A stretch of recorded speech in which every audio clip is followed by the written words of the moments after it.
Chapter 43, Set the World on Fire. After the teasing that Albert has taken for his shirt, Keisha and I decided to do something for him. The teasing hasn't seemed to bother him that much, but it bothers us. So we made our own shirts to go with his.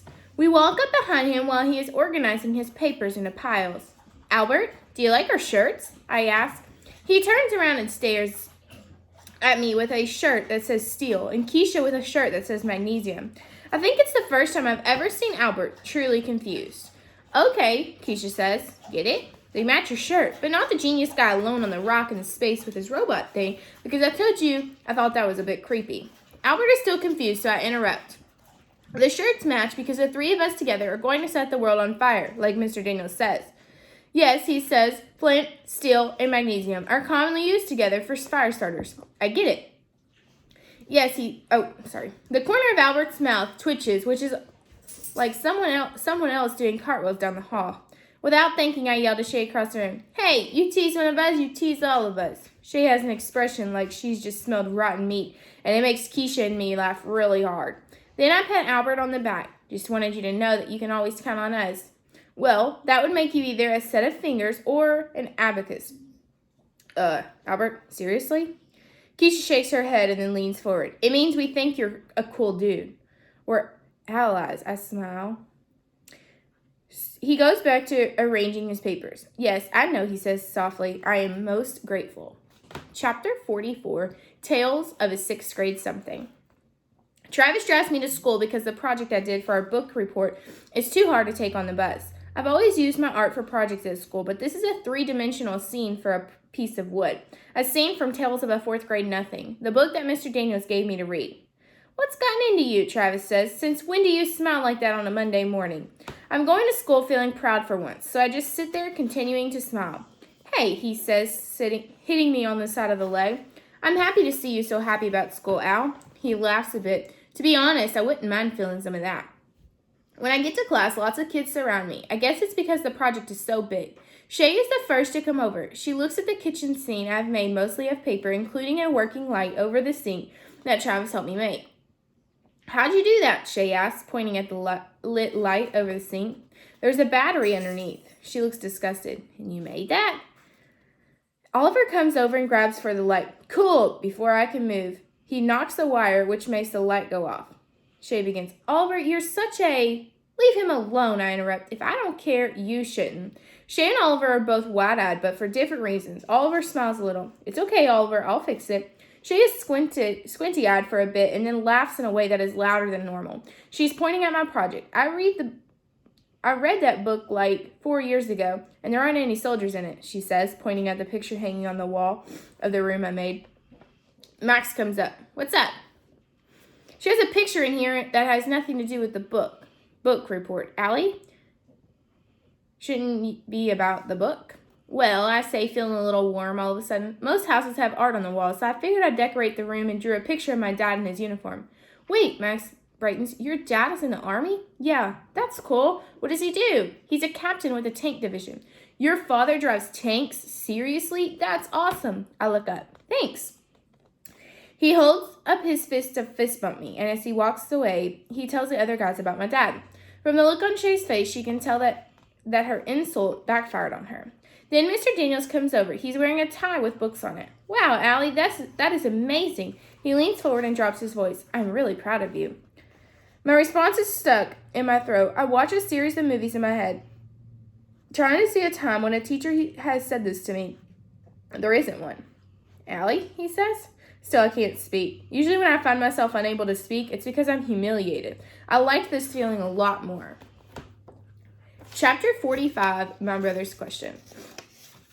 I'm working on pictures of cupcakes that talk for an ad campaign for Keisha's business. She asked me to help her. It feels great to have someone ask me for help. As I draw, I think about my sketchbook and how I love it, but I don't draw in it as much anymore.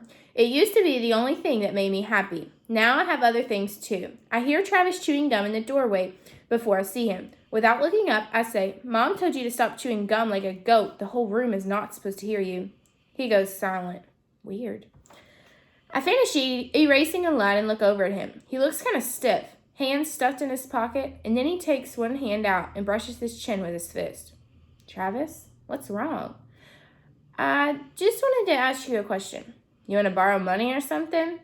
He does that half smile of his and shakes his head, but I can see the seriousness. You can ask me anything you want, Travis. What is it?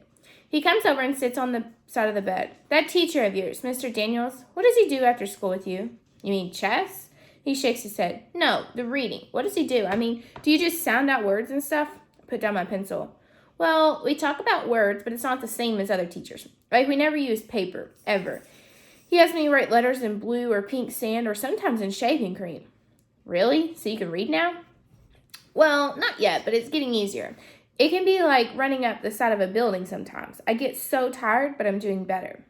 So it helps? What he does? Yeah, it's more fun than learning the old way. Sometimes it's boring because he'll do a list of words that have some of the same letters in them, like light and might and night. He writes the letters that repeat in every word in red and the rest in black. Then he makes the words into pictures so I can remember them better. I flip my paper over. Here, I'll show you. And I write sun with all these little lines around it pointing outwards to look like the sun. And that really helps you remember it? Yeah, and he also has these sheets of plastic that I could see through that are different colors. He puts those over pages and it makes the headaches better. It's like turning the brightness down on a computer. It's weird. No more headaches from reading? Really? Well, I still get them, but they're not nearly as bad. Like a little stick hitting my head compared to a baseball bat. Travis smiles and then stands up. Well, I'm glad he's helping you, and I'm glad that you have Keisha and Albert, Squirt. You're doing great. You're doing great too, Travis. Not long before you'll be opening up Nickerson Restoration, right? He nods once and turns to leave. He doesn't talk about the neon sign he'll have or the big rolling tool cases or anything. I miss hearing his mouth running like a motor about all his plans. Travis, he turns. Yeah? I could try to help you. Nah, he says, brushing his chin with his knuckles. I don't need you to do that. I was just wondering. Chapter 46. Flying Tigers and Baby Elephants. Well, Allie, Albert says to me at lunchtime, before I really knew you, I used to call you the Flying Tiger. Ooh, Albert, that's a great name, Keisha says. Like fierce, like nobody messes with her, right? I wish that described me, but it doesn't. Why in the world would he nickname me that? I thought that Albert paid more attention to things. I look up and he's watching me. Well, he says, aren't you wondering why I call you that? I shrug. It's not an insult, just my observation. I shrug again. Fine, tell me then. Before the United States entered World War II, there was a bunch of American pilots in China. They were called the Flying Tigers. They flew those planes with the shark teeth on the nose. Wait, I say, my dad and brother love those planes. He nods once as I try to shake out the mind movie of me as an airplane. They did not have many planes, so they would repaint them every few missions, change a bit of the design and the numbers so that the Japanese would think that there were far more of them than there really were. I sort of know what he means. I've watched you trying to figure out how to repaint yourself for other people all the time, trying to make them think that one thing about you when the opposite was true. Like with the teachers always getting sent to the office. Wow, I can't believe Albert noticed all this. Okay, Keisha says, do you name everyone like that? I like analogies. They interest me and help me understand. What about me? Did you have a nickname for me? He hesitates. Okay, Professor Spilett. Keisha says. He bites his lip. Listen, you better tell me now. The baby. What? The baby? Are you kidding me? She gets a great name like Flying Tiger and you call me the baby? What the heck is that supposed to mean? He turns red. I didn't want to offend you. Well, it's just a little too late for that. I'm going to send you into space where no man has gone before. No kidding. Is Keisha quoting Star Trek right now? The girl has lost her mind. I called you the baby because when you're quiet, you're taking everything in. But when you want something, you're loud about it and usually get your way pretty fast. I burst out laughing. Oh man, Keisha, this is just too perfect. She folds her arms with a bit of a hump, but then begins to laugh too. Albert, do you have one for yourself, I ask. When he doesn't say no, I know it means yes. Tell us, Keisha says. I'm the elephant. Because you're big, I ask. No, Keisha says, because he has a good memory. Elephants do have good memories, he says, but that isn't why I chose it as my symbolic name. Then why, I ask. Well, I've become I don't know how to say this word. Will I become a pachyderm? Is that a religion, I ask? His face twitches a bit. No, an elephant is a... It means an animal with a thick skin. Well, I guess that's what we all are then. Or we pretended to be. His finger picks at the side of his thumb. Elephants feel a wide range of emotions, but their behavior remains constant.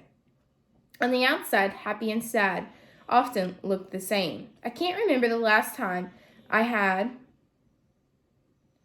nothing to say about something. All this time, I thought that Albert was a science guy with as much feeling as a pine cone. But I was wrong. All that watching he does, all that thinking, he really does understand things. He definitely gets me. All right, one more chapter. Chapter 47, Great Minds Don't Think Alike. Mr. Daniels looks really happy as he makes an announcement to us this morning. Today, my Fantasticos, we are going to jump from our social studies unit and talk a little bit about some famous people. People I bet some of you know. He takes out pictures and stands them up on the tray of the board. They almost cover the length of it, and I worry that we will have a test or have to write about our favorite. Mr. Daniels seems electric. I'll say the name, and then you tell me if you know why they're famous. Deal? No need to raise your hand. Just call out. Wow, he's breaking the biggest teacher rule ever. He points to the first picture, Thomas Edison. Wait, I know who that is, I squeak out. He invented the light bulb. Great, Allie, but if you know, don't answer like a question. Declare yourself. I imagine myself at the podium in front of thousands of people, arms in the air, declaring my answer. What about this one? He asked. Max says, Alexander Graham Bell, who invented the telephone. I did a report on him. Most excellent work, Mr. Daniels says. The next one is George Washington. Everyone knows that one. Henry Ford, he asked. He invented the car, I declared. Well, he did begin Ford Motor Company, but he didn't invent the car. He perfected the moving assembly line, which was a very clear way to build a lot of cars fast. Oh. Allie, how do you know about these inventors? My mom bought a DVD called Schoolhouse Rock. It has a cartoon about inventors. Ah, yes. Schoolhouse Rock is awesome. Next one, Albert Einstein. He says this one's like he's introducing someone on a game show. Albert raises his hand. Yes, Albert. Albert Einstein was born in Germany on March 14, 1879. He is considered the greatest human mind to ever have lived in the fields of physics, mathematics, and philosophy. He changed all of science with his ideas. My father says that the field of science was like Pinocchio, as the puppet in Einstein changed it into a real boy. Does he really? Mr. Daniels laughs. That's brilliant. Is your father a scientist, Albert? Yes, sir. He named me after Albert Einstein, so I know a lot about him.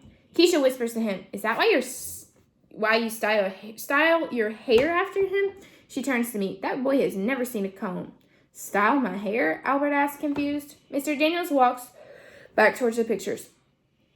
I have a feeling that Albert's father is quite a scientist indeed. We go through the rest of the pictures. Leonardo da Vinci, famous painter of the Mona Lisa, also a gifted inventor. Pablo Picasso, another famous painter who created a modern style that no one had ever seen before. Patricia Polacco, talented illustrator and author. Whoopi Goldberg, hilarious comedian and actress. Henry Winkler, famous actor and author. Muhammad Ali, world heavyweight champion in boxing. John F. Kennedy, 35th President of the United States. Winston Churchill, Prime Minister of England during World War II. His intelligence and grit kept the Nazis from taking over England. In fact, all of these people had grit to spare. Grit. I like that word. John Lennon of the Beatles. Walt Disney, creator of Mickey Mouse. Then Mr. Daniels stands back. Don't you all agree that this is a stunning group of talent? Is there anyone here that would be willing to stand up and say that any of these people were stupid? Everyone shakes their head. Albert gave us a great rundown of Albert Einstein, but did you know that he was kicked out of school when he was young?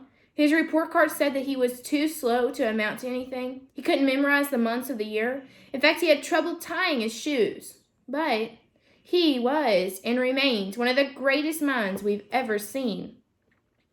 I remember when I had a hard time tying my shoes. Travis sat with me for a long time teaching me the baby way where you make the rabbit ears. I stared at Einstein's picture with his crazy white hair that looks like he had an accident with a light socket.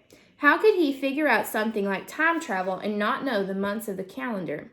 Mr. Daniels says some people say that John Lennon is one of the most gifted spiritual musicians ever. He walks over and points to Walt Disney. What about this guy?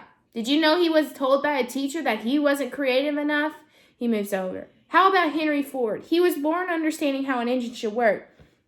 He just knew without studying.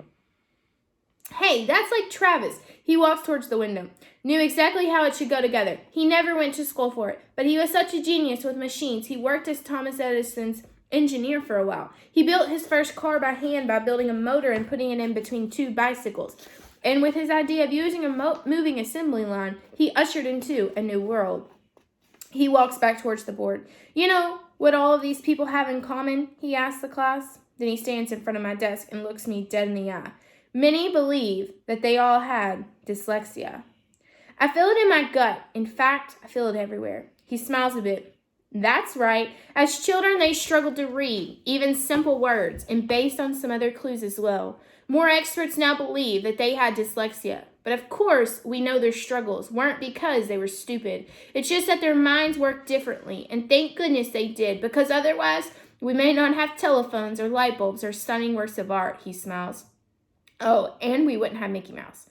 He is quiet for a while. I think he's letting it sink in. So then, for your homework assignment, I have an extra credit assignment. He turns on the smartboard and there's writing. I'm going to show you the writing. The class already complaining that they can't read it, complaining that it makes no sense. It's a code, he says. Each letter stands for another. Extra credit for anyone who can crack it. It isn't exactly like reading with dyslexia, but it will give you a taste of how hard it is, how long it takes. Then he looks at me and how smart you have to be to persevere. He dismisses us and everyone starts to get ready to go home, but I'm still staring at the pictures of all the famous people and wondering if they felt like me when they were young. Did they feel stupid? Did they wonder what would become of them? Mr. Daniels squats next to me. Allie? Although the room is loud, it's like the sounds are so far away. Are you okay, Allie? Mr. Daniels asks. I turn to him and have to clear my throat before speaking. It's true. All those people there, I look back at their pictures, all of those people couldn't read like me. Indeed, he says, smiling. Not that they couldn't read, they just needed to learn a different way, that's all. He puts an oval-shaped piece of metal in front of me. This is a paperweight, he says. It's a gift for you. For me? Yes, look. He points at each word as he reads them. Never, never, never quit. Winston Churchill. I pick it up. It's heavy. I'm not giving it to you as a reminder because I know that you will keep at it. I've really gotten a sense lately of how hard you've had to work to learn what you have. And, he says laughing, you've fooled a lot of smart people. So how smart does that make you? I saw hard. I'm giving it to you because I want you to know that I've noticed and that you're going to be okay, Allie. He leans forward a bit. Better than okay, actually. My head swims with all that's changed in school and in me.